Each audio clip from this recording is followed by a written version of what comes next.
Hello and a very warm welcome to this week's review. It's hi-fi related, of course, because we are in and around the weekend. We're looking at turntables, but it's a slightly different video this time around. In fact, the subject of this video was triggered no less, by a conversation with you. And so this video is all your fault. So the subject of the conversation was a turntable from VPI. This was relating to a previous review I'd done of, well, I suppose you can call this a super deck, a super turntable. This was the HW40 review, and I'll put a little link up above and you can click to your heart's content. This is well, it's still around, you can still buy it. So yes, I think you can. I'm sure I saw it in a UK internet retailer. It's a super deck for a super price. We're looking at in excess of £16,000. And it's well worth it, I have to say. It's a wonderful deck, beautiful sounding turntable. And the call went up from more than one of you asking for at least one, if not more, VPI related reviews. Now, I have done VPI turntable reviews in the past. So that's what you're going to get now. It's an archive review. Now, a lot of you will know the score by now. So, for example, in an archive review, you don't get the hands-on, closer look section that I normally do when I have the hardware here. So this is a reinterpreted older review, but some of you would like to know my thoughts on some lower cost VPI turntables. So I hope this video will be of use if you're interested. And that's the whole point of this review. Now, if you want to know a little bit more about what an archive review is, what it constitutes and why it is, what it is, check out this review. It's the first archive review I ever did. And so for the first, I don't know, 3-4 minutes or so, there's some explanation about what an archive review is. So if you're a little bit unsure, click there and all the information will be laid in front of you. So let's get to this review, which is, you're asking, well, which turntable is it? Well, if you've noticed the thumbnail, you will see that it is the VPI Prime Scout. Now, since I originally reviewed the Prime Scout, the price has gone up a little bit, but hasn't everything. The price hasn't gone up too much, a bit. So you're looking now somewhere around £3,000. One sample price point I saw on the internet was £2,950, for example. But I would advise you to shop around on the internet. You never know, you might find something cheaper.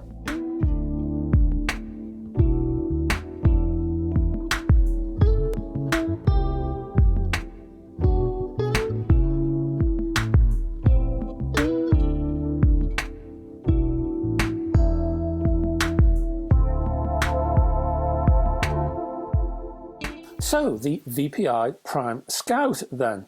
Well, first impression?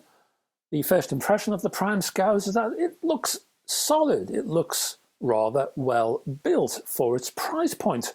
You will find a JMW9 unipivot tone arm on the turntable, which offers all the usual adjustment services such as arm height and azimuth.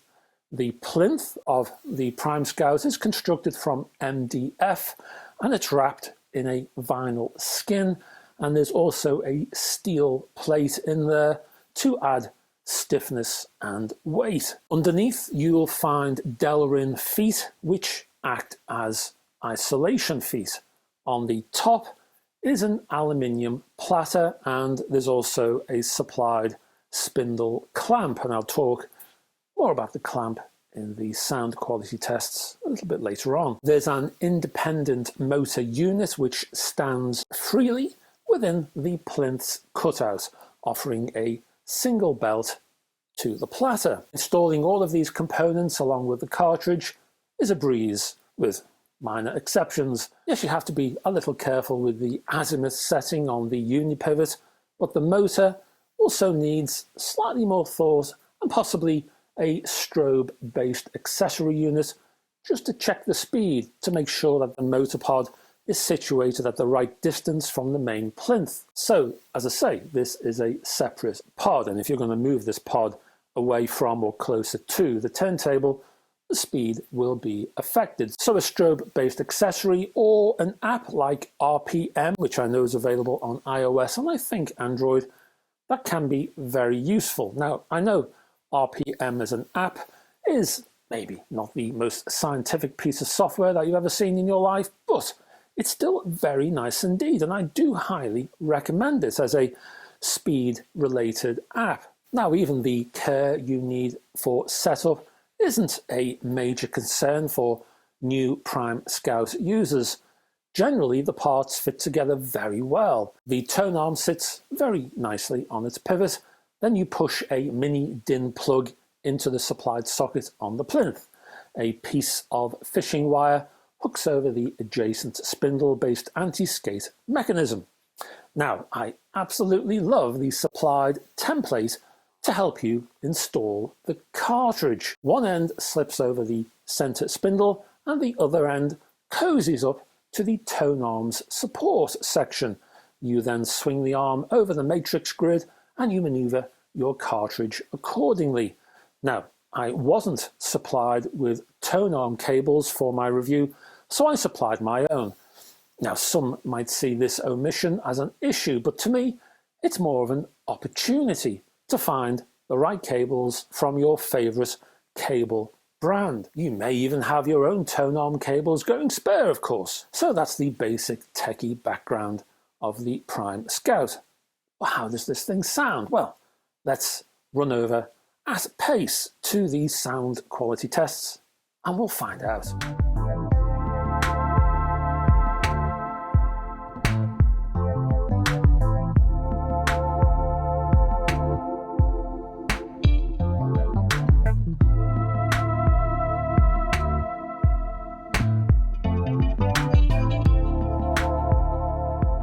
And welcome to the sound quality tests for the VPI Prime Scout turntable, and I began the tests with vinyl, of course, and the original copy of Jan Akkerman's Can't Stand the Noise. This is a CBS release from 1983, I think it was, and I chose an instrumental track called, and forgive my pronunciation, Piéton, I think. It looks decidedly French, so I'm going to try my best. Piéton, I think that was. Ackerman's electric guitar is distinctly noodle-like on this track and seems to invoke the ghost of Chet Atkins along the way. The music is a little jazzy rock with an easy swing to it. You'll also hear some organ, bass and percussion, plus secondary percussive backing. Now, I began my tests with a Goldring 1042 moving magnet and then took an age to make any notes at all because I was too busy grooving in my chair. Not a pretty sight, I would admit, but in my defense I had all the doors and curtains closed so no one would be affected. Now, the reason I was so groove-laden was down to balance. That is, the entire frequency spectrum was balanced at every single point. For the Prime Scout, I point a finger, this one, at the bass because it leveled up to the entire sonic spectrum. Now, many belt drive turntables, especially at this price point, well, they offer a relatively weak bass. So they might be neutral in tone, but not truly balanced because of the slightly deficient lower frequency output. The Scout, however, was truly balanced. The bass for a belt-driven turntable was very confident indeed and rather visible to the ears. Lower frequencies on the Scout were strong and mature.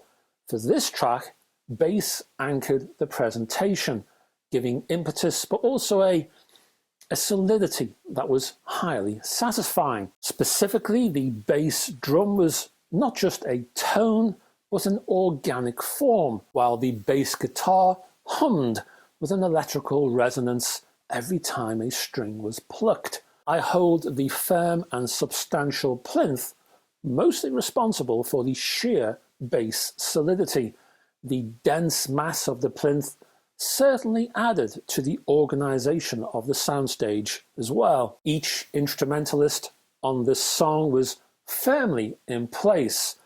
This sense of being provided a great enhancement to the focus of the entire song, but also the precision from the string plucks and the percussive strikes. The low noise aspect of the sound also provided enhanced space in the mid-range, giving each instrument lots of elbow room, which meant that there were lots of little reverb tails, little echoey bits emanating from each instrument all over the place. Now, I mentioned the clamp earlier on, and that did increase frequency discipline and also focus. But there was a downside, and that meant a reduction in air and definitely a reduction in space, especially around the mid-range, which tended to turn the mid-range a little dry, I would say.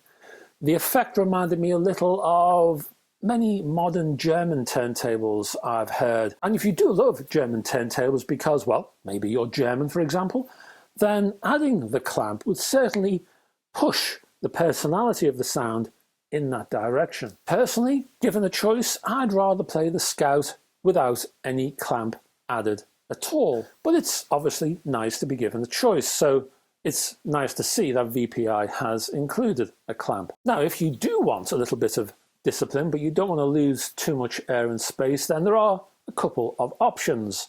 HRS, US-based accessory company, has an ADL stabilizer, which sits loosely over the center spindle and does add a bit of discipline and does lower noise. There's also my favorite, the Origin Live Gravity, which is definitely worth investigating for this turntable. But really, if adding one of these accessories just pushes your budget over the edge, then I wouldn't worry too much about it. It might be something worth investigating a bit later on for a possible upgrade, but it's definitely not something that's urgently needed. The VPI Prime Scout is very happy without one. I think the Prime Scout already does a great job in terms of bass and overall frequency control all on its own. Now, I wanted to see how far I could push the Prime Scout, so I attached a high-end cartridge to it.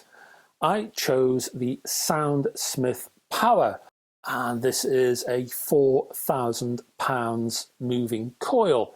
Now, is this a crazy idea? Well, maybe just slightly, but without any restrictions in this area, just how far can a Scout go? Well, with the Paua in place, quite a long way it seems, because the Paua provided a host of fine detail over the entire soundstage. The organic and naturalistic nature of the sound remained, but the benefits of this approach were now enhanced with an abundance of detail on show, with no downsides as payment, as it were. So bass sounded easy yet characteristic and rather massy, with a neat thump that kept the music moving. The mid-range was beautifully insightful, with precision over guitar string plucks and a shimmer effect via treble-based hi-hat cymbals. What impressed me more, though, was the complex layering now on show, as the organ sat in the rear, but was wholly visible throughout. It never hid behind other instruments, alongside the bass, with lead and rhythm guitar out front, plus a synth line alongside. The flow of the music was so easy. Time flew past during the review of this sequence. It was very enjoyable indeed. This particular test means that the Prime Scout is certainly not embarrassed by hosting a cartridge worth more than the rest of the entire turntable. In general terms, a turntable and arm act as, well, sort of support, a host a platform for the cartridge to work from. It has to offer great support, and that's what the Prime Scout did. The Prime Scout acted as a perfect host from my eyes and ears. It was absolutely rock solid. It showed no micro vibrations, there was no give and no micro wobbles. The Soundsmith would have highlighted any tiny deficiencies, I'm sure, and that's the reason I wanted to mount the Paua on this deck, just to see if it would cope, to see how good was the build quality of this turntable. Pretty darn good is the answer. The sonic tests continued with Miles Davis based jazz and a selection of prog rock via Genesis, and well, the results were similarly beneficial. So how do I conclude the review of the VPI Prime Scout turntable?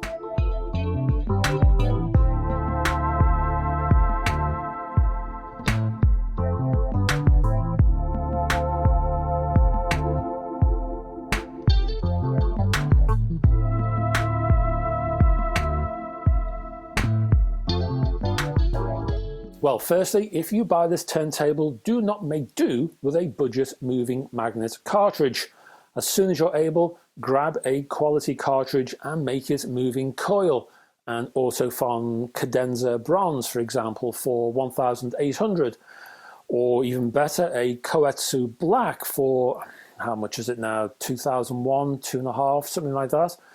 But this turntable can even go very high end, as we've seen with the Soundsmith Paua. Now, if cash is a real issue to begin with, you've just bought an expensive turntable after all, then the Goldring 1042 moving magnet is actually a great start and will offer you ideal service until you can upgrade. Now, VPI turntables are some of the most reliable in the world in terms of build quality, in terms of setup, but also in terms of sound quality. I feel as though I can trust a VPI turntable to perform. This Prime Scout, well, it certainly does that. It maintains the company's supreme high quality, and for the price, it offers incredible value. And that's it, folks. Thank you very much for staying to the end of this video. And if I could ask you, if you'll be kind enough, please, down there somewhere, to click on the like and also subscribe buttons. Check down below in the description for the chapter headings, which will enable you to navigate around this video.